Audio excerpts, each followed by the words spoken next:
کہ جب محمد و آل محمد کی ولایت کا عقیدہ موجود ہو، اور بہت سارے ایسے امور جن پہ اگر انسان جو ہے ان کی طرف غور و فکر کرے تو وہ تمام امور، بلکہ بعض روایت یہاں تک بتاتی ہیں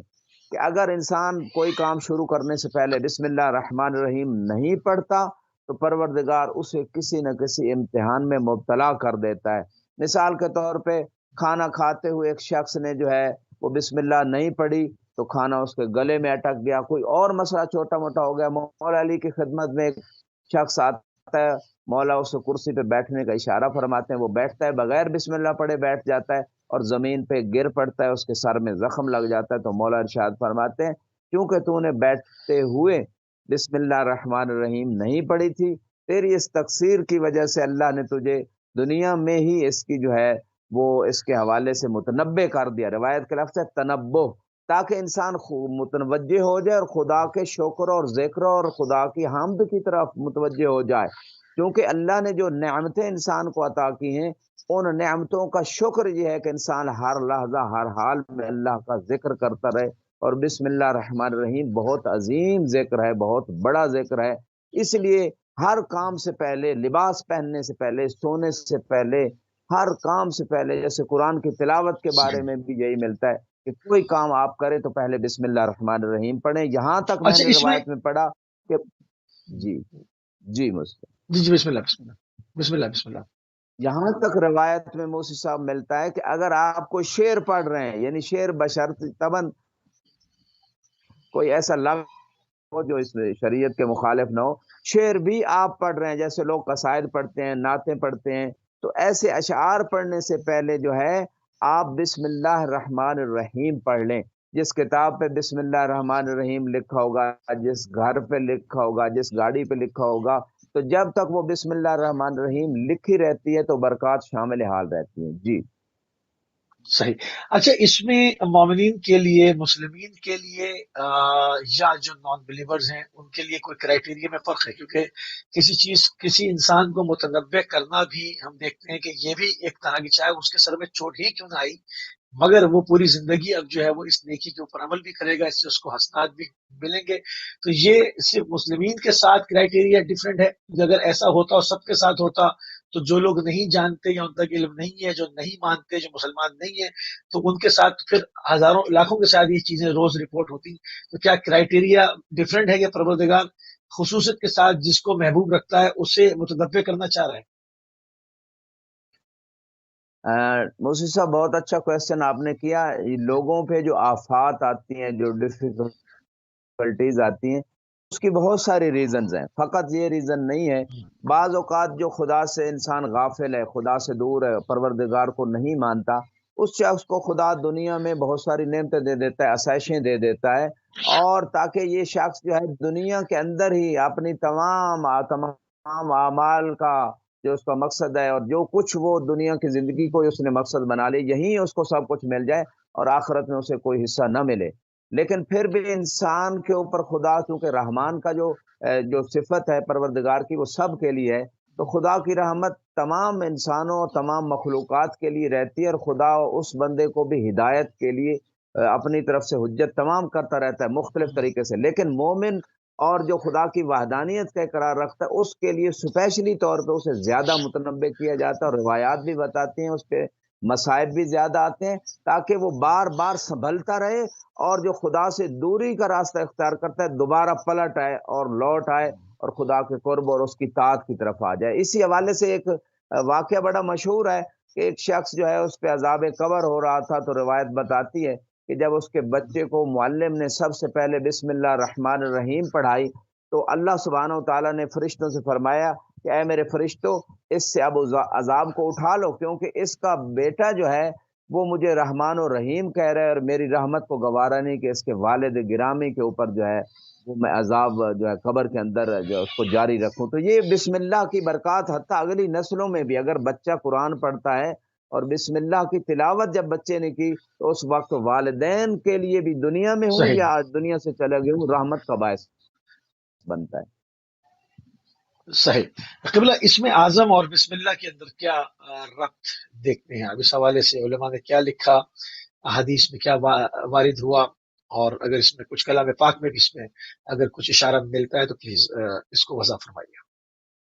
جی، اسم اعظم یہ ایک بڑی لمبی چوڑی بات ہے، اس پہ بکس لکھی ہوئی، اللہ کے بہت سارے نام ہیں، 99 جو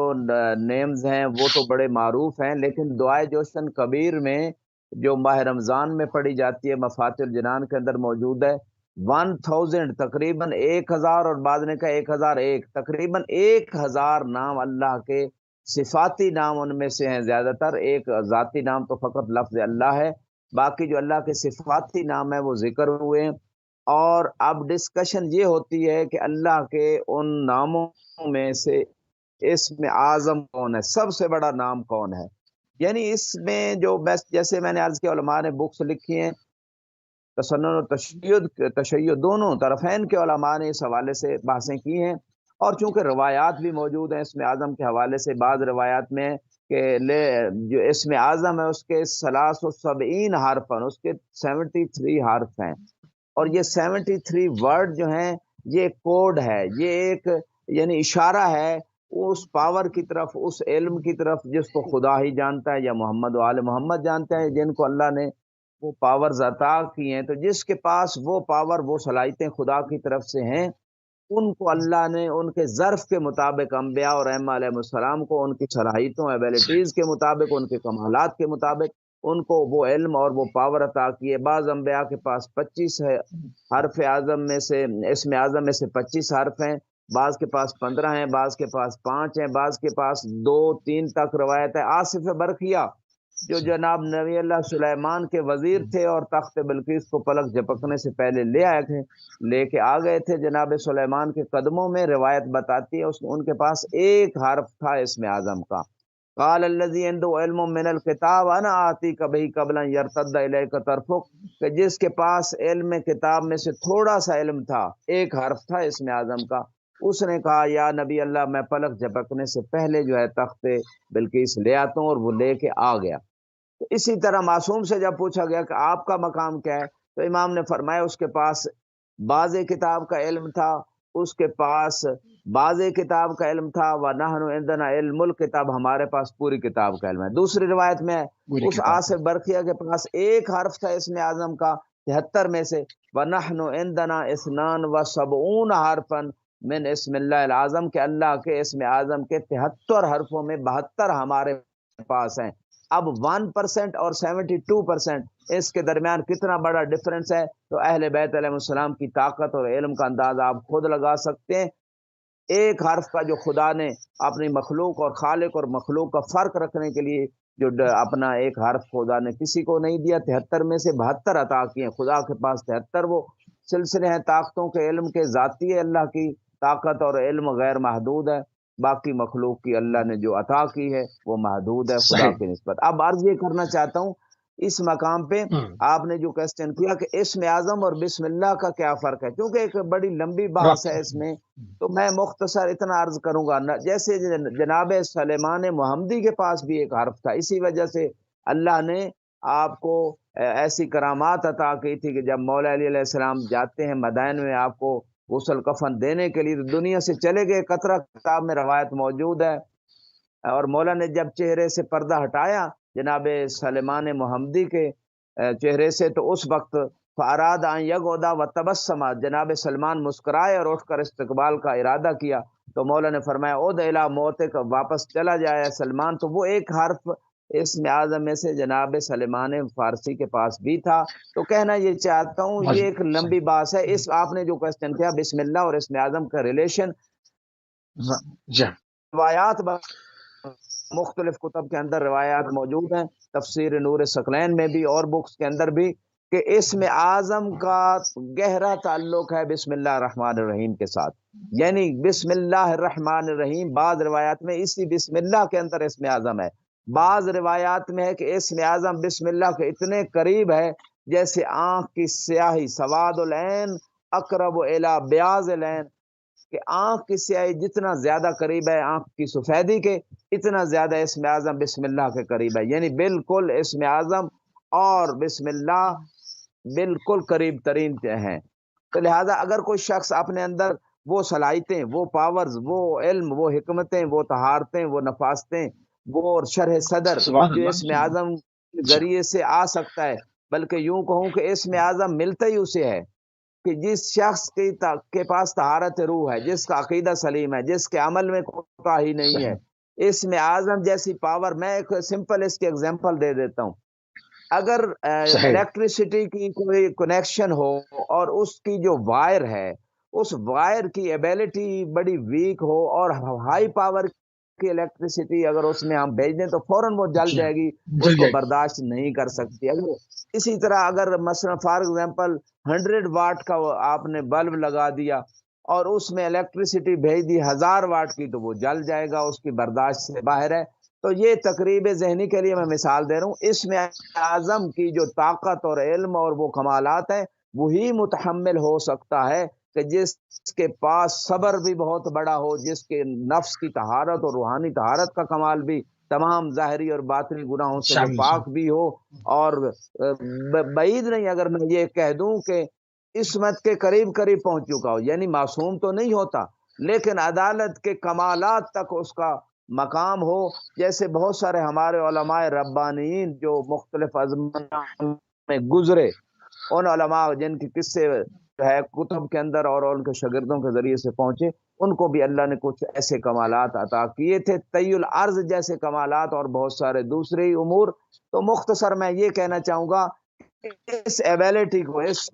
کمال کو اگر کوئی حاصل کرنا چاہتا ہے تو بسم اللہ الرحمن الرحیم کو اپنا زیادہ ورد بنائے اور اس کے معنی اور مفاہیم کو سمجھے، اور پورے دن کی صحیح معرفت کے ساتھ، طہارت روح کے ساتھ اگر یہ بسم اللہ کا ورد سبحان پڑھتا اللہ رہے تو ایک دن آئے گا کہ اس کے اندر بھی وہ شرح صدر، وہ اسم اعظم کے وہ برکات جو ہیں کچھ نہ کچھ مقدار میں آ جائیں گی، اس کی دعا میں اثر آ جائے گا، صحیح اس کے اور کچھ امور جو ہیں وہ آسان ہونا شروع ہو جائیں گے۔ صحیح بالکل صحیح، یعنی کہ اس کا جو اس کی جو تجلی ہے وہ اس کی روح میں نظر آئے گی۔ تو تھوڑی سی بات کو جو ہے وہ اور مزید آگے بڑھاتے ہیں، چونکہ بالکل شروع سے جو ہے وہ چونکہ موضوع اتنا ضعیف ہے کہ آپ نے اہل بیت در قرآن کہ اہل بیت کا ذکر تو جا بجا قرآن کے اندر موجود ہے، مگر چونکہ بالکل اوائل ایک پروگرام ہے، شروع کے ایک پروگرام ہے، آج دوسرا اس موضوع کے اوپر شروع ہو رہا ہے، تو بالکل شروع سے لے کر ناظرین ہم اس کو چلنا چاہ رہے ہیں، تو زیادہ سے زیادہ پہلے بسم اللہ اور بعد بسم اللہ کے اوپر بحث ہو رہی ہے۔ جیسے سے پھر ہم آگے بڑھیں گے، باقاعدہ جو ہے وہ ایک تمام آیتوں کو جو قرآن میں جس تسلسل کے ساتھ ہیں، ان میں سے جہاں جہاں پر اہل بیت علیہ السلام کا ذکر ہے اور کیا خدا بتانا چاہتا ہے، اس کے معنی کیا ہے، مفاہیم کیا ہے، اس کی تفسیر اہل بیت کیا ہے، تمام چیزیں لے کر آپ کی خدمت میں ہم یوں ہی آگے انشاءاللہ پڑھتے رہیں گے پروردگار سے چاہا تو۔ قبل روایت اہل بیت کے حوالے سے بسم اللہ کے بارے میں اگر ہم دیکھیں تو ہمیں کیا کچھ ملتا ہے روایات کے حساب سے؟ جی، میں نے تھوڑی دیر پہلے جیسے اب خدمت میں کچھ روایات عرض کی ہیں، اور میرا خیال میں اس میں مابہ الکفایہ ہے، اگرچہ اگر میں مزید روایات کو لاؤں گا تو شاید اس حوالے سے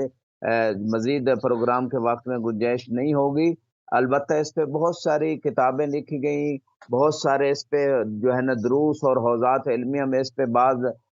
مدرسین خصوصی طور پہ انہوں نے کئی کئی مہینے درس دیا بسم اللہ کے حوالے سے۔ تو اب میں بس اتنا کہنا چاہوں گا کہ اجمالی طور پہ ہماری عمومی لائف میں جو روایات میں نے عرض کی ہیں وہ کافی ہیں۔ ایک عقل مند اور سمجھدار انسان کے لیے اگر بسم اللہ کو ہر مقام پہ صحیح اپنا ورد بنا لے گا تو انشاءاللہ کامیابی دنیا و آخرت کے اعتبار سے اس کو مقدر بنے گی۔ صحیح۔ اچھا، بسم اللہ جی کو نماز سے ہم دیکھتے ہیں کہ بعض فرقہ اسلامیہ جو ہے وہ علیحدہ کر دیتے ہیں، اس کو نکال دیتے ہیں، اس کی کیا وجہ ہے؟ جی، بہت امپارٹنٹ کوشچن آپ نے کیا۔ میں اس حوالے سے تھوڑا سا تمہیداً گفتگو کروں گا۔ امام کیونکہ حسن عسکری عموماً علیہ یہ وہ السلام نقطہ ہے، کا کیونکہ یہ وہ نقطہ ہے جو عموماً لوگوں کو معلوم نہیں ہے، کیونکہ سب اپنے اپنے حساب سے عبادت کر رہے ہوتے ہیں، وہ نہیں جانتے کہ بعض اور دوسرے جو مکتب و مشرب ہیں ان میں یہ چیز اگر نہیں ہے تو کیوں نہیں ہے، اس کی حساسیت نہیں رکھتے، تو اس کو واضح کیا جائے کہ وجہ کیا ہے۔ جی، میں آپ کے کوشچن کو مزید ایکسپینڈ کر دیتا ہوں، یعنی فقط نماز میں ہی نہیں، یعنی نماز میں بھی نہیں پڑھا جاتا بسم اللہ الرحمن الرحیم کو، بلکہ قرآن کی جتنی صورتیں ہیں میرے خیال میں سوائے سورہ الحمد کے بعد بہت سارے اہل سنت کے مفسرین نے طبعا سورہ توبہ اور سورہ برات میں تو بسم اللہ شروع میں ہے ہی نہیں، نازل ہی نہیں ہوئی اس میں، لیکن باقی صورتوں میں امامیہ کا یہ عقیدہ بھی ہے، نظریہ ہے، اور وہ ان کے پاس روایات موجود ہے۔ تمام رحمان الرحیم شروع میں آتی ہے اور وہ اس کا حصہ ہے قرآن کا۔ تو میں اس حوالے سے یہ بھی عرض کرنا چاہوں گا کہ فقط نماز سے ہی نہیں نکالا گیا، بلکہ قرآن سے بھی جو ہے نا بہت ساری صورتوں سے اس کو جو ہے سوائے فاتحہ کے بسم اللہ کو جز قرار نہیں دیا جاتا۔ تو اب یہ بہت بڑا مسئلہ ہے، بلکہ بعض تاریخ کی روایتوں میں ملتا ہے کہ بعض حکام نے جب مدینے میں آ کے نماز پڑھائی تو اس نے نماز میں بسم اللہ الرحمن الرحیم نہیں پڑھی، تو صحابہ نے بعد میں احتجاج کیا کہ بڑے سخت جملے ہیں روایت میں، لیکن میں اشارہ کر رہا ہوں کہ انہوں نے کہا کہ نماز سے ایسا کیوں کر دیا گیا، کیوں گھٹا دیا گیا، کیونکہ ایک روٹین تھی نماز میں بسم اللہ الرحمن الرحیم پڑھنے کی۔ تو لوگوں نے جب صحیح. زیادہ احتجاج کیا تو دوبارہ اس حاکم نے مدینے میں بسم اللہ کے ساتھ نماز پڑھائی، لیکن یہ جملہ بھی ساتھ کہہ دیا کہ آپ کو معلوم ہے کہ بسم اللہ الرحمن الرحیم جو ہے اس میں وہ با والے نقطے والی بات کیونکہ مشہور تھی، تو رسول اسلام کے زمانے سے یہ حدیث آ رہی تھی کہ رسول اسلام نے یہ مولا علیہ السلام کے بارے میں فرمایا، پھر مولا علیہ السلام سے روایت ہے کہ انا نقطۃ التی تحت البا، کہ میں ہی وہ نقطہ ہوں جو بائے بسم اللہ کے نیچے ہے۔ تو لوگوں کے ذہنوں میں وہ فضیلت علی تھی بسم اللہ کی وجہ سے، اور اس فضیلت کو مٹانے کے لیے جو علی کے دشمنوں نے ہر دور میں کام کیا، احادیث پہ پابندی لگائی گئی کیونکہ احادیث میں فضائل اہل بیت تھے۔ اسی طرح جو ہے وہ فضائل اہل بیت جو صحابہ کے پاس موجود تھے ان کو لوگوں کو سنانے پہ پابندی لگائی گئی، اور جو بھی فضائل اہل بیت بیان کرتا اس کا خون معاف تھا۔ بلکہ بعض ایسے حرکتیں ایسے اندر جو ہے نا انداز اپنائے گئے، جیسے کوفہ کی مسجد میں ایک دروازہ تھا باب الصوبان، کہ جو بھی علامتیں تھیں، جی ہاں. علامتیں جو اہل بیت علیہ السلام کی یادگاریں تھیں، جیسے یہ جنت البقیع کے ایام گزرے کتنی یادگاریں تھیں، مدینہ اور مکہ اور جی ہاں. باقی مقامات پہ اہل بیت کے عزت و عظمت کو اور یہ ان کی صوبان یاد کو صوبان باقی رکھ تو ان کو وہ ایک جی ہاں، تسلسل آ رہا ہے صوبان کو ان فیل کر علامتوں دیا. کو مٹانے کا۔ ہاں. صوبان کو فیل کر دیا، مطلب کیونکہ فیل ہوتا نہیں عرب میں، سری لنکا سے لا کے ہاتھی منگا دیا. اتنی زحمت کری صرف باب صوبان یعنی وہ جو ازدہے والا جو معجزہ ہے اس کو مولا عامر مومنین کا چھپانے کے لیے ہاتھی باندھ دیا کہ اس دروازے کا نام باب الفیل ہو جائے. تو کس قدر حملے ہوتے رہے مولا عامر مومنین کی فضیلتوں کو چھپانے کے لیے. جی جی، آپ نے ماشاءاللہ اس کو بیان کر دیا اجمالی طور پہ، یعنی مولا خطبہ دے رہے تھے تو ایک جن جو ہے وہ بڑے اژدہا کی شکل میں آ گیا، اور آ کے مولا سے اس نے کچھ کویسچن کی اور واپس چلا گیا، تو جس دروازے سے آیا تھا اسے باب صوبان کے نام سے مشہور ہو گیا تھا علی علیہ السلام کی یہ فضیلت۔ تو کوئی جب انٹر ہوا تو اس نے اس فضیلت کو چھپانے کے لیے وہ ہاتھی بندوا دیا، اور بابل پورا سال بندھا رہا باہر، تو اس کو باب الفیل، یعنی ایک علی کی فضیلت کو چھپانے کے لیے کتنی امیر اسٹرگل ہوئی۔ امیر شام اور نے مدینے امیر شام نے کیا نا. امیر شام نے کیا نا. مدینے کی گلیوں میں موسوی صاحب میں عرض کروں گا، مدینے کی گلیوں میں کیونکہ ایک آیت آ گئی تھی ابناءنا و ابناءکم، کہ اپنے بیٹوں کو لاؤ اور ہم اپنے بیٹوں کو لاتے ہیں، اور امام حسن و حسین مشہور ہو گئے تھے کہ رسول کے بیٹے ہیں قرآن کی آیت سے۔ تو اس ایک ایک فضیلت کو چھپانے کے لیے کتنی سٹرگلیں ہوئی، اہل بیت کے دشمن جو تھے انہوں نے کتنی سٹرگلز کی، اور ان سٹرگل میں آپ کو وہ ایک شعر سنا دیتا ہوں جو آج تک رائج ہے۔ وہ مدینے کی گلیوں میں کسی بندے کو رینٹ پہ لے کے اس دور کے جو میڈیا تھا اس کے ذریعے سے لوگوں کے اندر یہ ذہن میں ڈالا گیا، بنونا بنو ابنائنا، کہ ہمارے بیٹے فقط وہی ہیں جو ہمارے بیٹوں کے بیٹے ہیں، وہ بنو بنات نہ ابنا اور رجال العبائد، کہ جو ہماری بیٹیوں کے بیٹے ہیں وہ تو دور کے مردوں کے بیٹے ہیں، وہ ہمارے بیٹے نہیں۔ اس ایک شعر کو، جاہلیت کے زمانے کے اس شعر کو مدینے کی گلیوں میں ایک شخص کو رینٹ پہ لے کے اونچی آواز سے لوگوں کو سنوایا جاتا تھا۔ ریزن واضح ہے کہ لوگ امام حسن حسین کو رسول کا بیٹا نہ سمجھیں، یہ تو رسول کی بیٹی کے بیٹے ہیں، لہذا جو بیٹیوں کے بیٹے ہوتے ہیں وہ اپنے بیٹے نہیں ہوتے، وہ کسی دور کے لوگوں کے بیٹے ہوتے ہیں۔ تو دیکھیں آپ موسوی صاحب، جو میڈیا آج کا میڈیا ہے وہ بھی شیطانی میڈیا کے مقابلے میں جو آپ لوگ سٹرگل کر رہے ہیں وہ یعنی آٹے میں نمک کے برابر ہے، پھر بھی وہ اہل بیت کے فضائل صحیح طریقوں سے لوگوں تک نہیں پہنچ پا رہے جیسے پہنچنے پائیں۔ تو اس دور کے میڈیا نے جو کلمے زبانیں خریدی گئیں، آپ یہ دیکھیں کہ جب مولا علی کے فضائل چھپانے سے آگے بات بڑھی کہ گالیاں دلوائی گئی خطبہ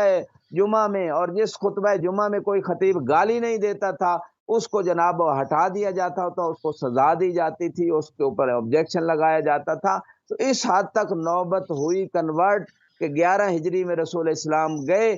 اور دشمنی اہل بیت میں لوگوں نے 61 ہجری میں جا کے اسلام کو جو عروج پہ تھا اس کو زیرو پہ لے کے آ گئے۔ پھر اہل بیت نے، ابو طالب کے خاندان نے قربانی دے کے قیامت تک کے لیے اس دین کو بچا دیا۔ تو کہنا یہ چاہتا ہوں کہ یہ جو آپ نے اس مقام پہ کوشچن کیا تھا کہ بسم اللہ کو نماز سے نکالا کیوں گیا، تو یہی وجہ تھی کہ علی علیہ السلام کی یاد آتی تھی، علی علیہ السلام کی فضیلت کا لوگوں کو جو ہے نا وہ تذکرہ ہو جاتا تھا ہر نماز کے اندر۔ بلکہ اس سے ریلیٹڈ ایک اور چیز میں عرض کر دوں کہ تاریخ نے یہاں تک لکھا کہ ایک شخص نے جا کے کسی دشمن علی سے کہا کہ اب تو ساری حکومت تیرے پاس آ گئی، اب بنی ہاشم کی دشمنی کو چھوڑ دو۔ تو اس نے علل اعلان کہا کون سی آپ میری فتح کی بات کرتے ہو، ابھی بھی اس نے تو بڑے عجیب میں رسول کی گستاخی کی، اور اس نے کہا کہ ابھی بھی محمد رسول اللہ اذانوں میں آ رہا ہے، تو جب تک یہ باقی ہے تو میری کون سی حکومت اور میری کون سی فتح، نام تو اسی کا لیا جا رہا ہے۔ فلاں آیا وہ بھی چلا گیا اس کا نام مٹ گیا، فلاں آیا وہ بھی چلا گیا اس کا نام نہیں ہے، فلاں آیا اس کا نام بھی مٹ گیا۔ امام سجاد علیہ السلام یہی مقصد کی فتح تو بتا رہے تھے جب اس نے کہا کہ کربلا میں کون جیتا، جب اعتراض ہوا امام پہ تو امام نے یہی فرمایا جب اذان ہو تو دیکھ لینا، اگر جو ہمارا مقصد تھا وہی کو بچانا۔ یزید کہہ رہا تھا لا خبر جا ولا وحی نزل، کہ کوئی خبر نہیں، کوئی وحی نہیں، رسالت کو جھٹلا رہا تھا، قرآن کو جھٹلا رہا تھا، توحید کا اسلام کا مذاق اڑا رہا تھا۔ تو ہم نے مقصد کو بچا لیا، اذان باقی ہے، محمد رسول اللہ باقی ہے، اشہد ان لا الہ الا اللہ باقی ہے، تو لہذا مقصد ہمارا جو تھا وہ حاصل ہو گیا، فتح ہماری ہے یزید کی نہیں ہے۔ تو یہی میں اس مقام پہ موسی صاحب عرض کروں گا کہ ہر سٹرگل کی گئی، لوگوں کو پیسے دیے گئے، بعض ایسے مفتی تھے اس زمانے میں بھی، مفتی فقط آج نہیں بکتے، آج تو بہت سارے ملکوں میں گورنمنٹ کے ملازم ہیں مفتی، جیسے گورنمنٹ چاہتی ہے جو ویسے وہ کرتے ہیں، ویسے فتوے دیتے ہیں، جیسے کئی دہشت گردی کے فتوے جہاد کے نام پہ اس موجودہ دور میں دیے گئے، بکے مفتی، اس دور میں بھی بکتے تھے قاضی شرح جیسے لوگ، امام حسین علیہ السلام کے قتل کے فتوے دے دیتے تھے اپنی پوسٹ کو بچانے کے لیے، بنو امیہ سے اس اپنی قضاوت کی، اور جج جو سپریم کورٹ کا اس وقت اپنا اعلیٰ چیف جسٹس تھا قاضی شرح، اس پوسٹ کو بچانے کے لیے اس نے امام حسین علیہ السلام کے قتل کا فتویٰ دے دیا تھا۔ بلکہ مفتیوں کو پہلے لالچ، جو نہیں بکتے تھے کچھ لوگ، ان کو لالچ دیا جاتا تھا کہ اتنے پیسے ملیں گے۔ جب کہا کسی حاکم نے کہ فلاں آیت ومن الناس من یشری نفسہ ابتغاء مرضات اللہ، کہ یہ مولا علی کے بارے میں چونکہ مشہور تھی کہ جب شب ہجرت آپ بستر پہ سوئے تو مولا علی کی شان میں یہ آیت آئی کہ لوگوں میں سے ایک ہستی ہے جو اللہ کی رضا کے لیے اپنی جان کو بیچ ڈالتی ہے۔ تو ایک مفتی کو آفر ہوئی کہ آپ اس آیت کو عبد الرحمن ابن ملجم ملعون قاطر علی کی شان میں بیان کر دیں کہ اس کی شان میں آئی ہے۔ اس نے کہا یہ تو میں نہیں کر سکتا، پیسے اس نے چونکہ تھوڑے بھیجے تھے، پھر اس نے پیسے بڑھاتے ظاہر روایت میں جہاں تک مجھے یاد رہا 1,00,000 درہم، اس وقت بہت بڑی ویلیو تھی، آج کا $1,00,000 کہہ لیں، وہ اس کو اتنے پیسے دیے گئے تو مفتی نے جناب یہی اعلان کر دیا کہ یہ آیت نعوذ باللہ ابن ملجم ملعون کی شان میں آئی ہے۔ تو یہاں تک موسی صاحب اہل بیت کے نہ صرف ان کے جسموں سے، ان کے فضائل سے اس قدر جنگیں ہوئیں کہ آج تک وہ جنگ جاری ہے۔ خدا ان لوگوں کو ہدایت دے۔ جزاک اللہ قبلہ، جزاک اللہ، کیونکہ اگر ہم اگلا سوال کرتے ہیں مالک یوم الدین اور مقام اہل بیت تو میرے خیال میں اس پہ کافی وقت جو ہے درکار ہوگا، تو گفتگو کو میرے خیال میں یہیں پر جب ہم موقوف کرتے ہیں، اور انشاءاللہ جو ہے وہ اگلے پروگرام میں جو ہے وہ اسی تسلسل کو لے کر آگے بڑھیں گے اور اسی سلسلے کو جو ہے وہ آگے بڑھائیں گے۔ ہم انتہائی مشکور ہیں اور انتہائی ممنون ہیں قبلہ آپ کے، آپ نے ایک مرتبہ پھر اپنا قیمتی ٹائم اہل بیت ٹی وی کو دیا، جزاک اللہ۔ سلامت رہیں، پروردگار آپ کی سائی کو بھی اور ہماری سائی کو اپنی بارگاہ میں قبول فرمائے، جزاکم اللہ۔ جزاک اللہ، جزاک اللہ۔ جی ناظرین، آپ سماعت فرما رہے تھے آیت اللہ سید نسیم عباس نجفی صاحب کو، نجف اشرف عراق سے۔ ہمارا پروگرام اہل بیت در قرآن، اس میں تباتر کے ساتھ، اس میں ترتیب کے ساتھ مرحلہ وار جو ہے وہ جتنے بھی فضائل قرآن کریم کے اندر اہل بیت علیہ السلام کے حوالے سے ذکر ہوئے ہیں، پوری کوشش کی جائے گی کہ ایک سلسلے سے جو ہے وہ آپ کی خدمت میں ان کو عرض کیا جائے، اس کی تفاصیر بیان کی جائیں، اس کے ساتھ جو واقعات بھی اگر کہیں پر منسلک ہیں کہ وہ کیوں آیات نازل ہوئی، کس وجہ سے، کیا واقعات تھے، تو ان کو بھی جو ہے وہ آپ کے محضر میں پیش کیا جائے۔ ناظرین، اس وقت ہمارے پروگرام کا ٹائم جو ہے وہ تمام ہوا، ہماری اور اگلی آپ کی ملاقات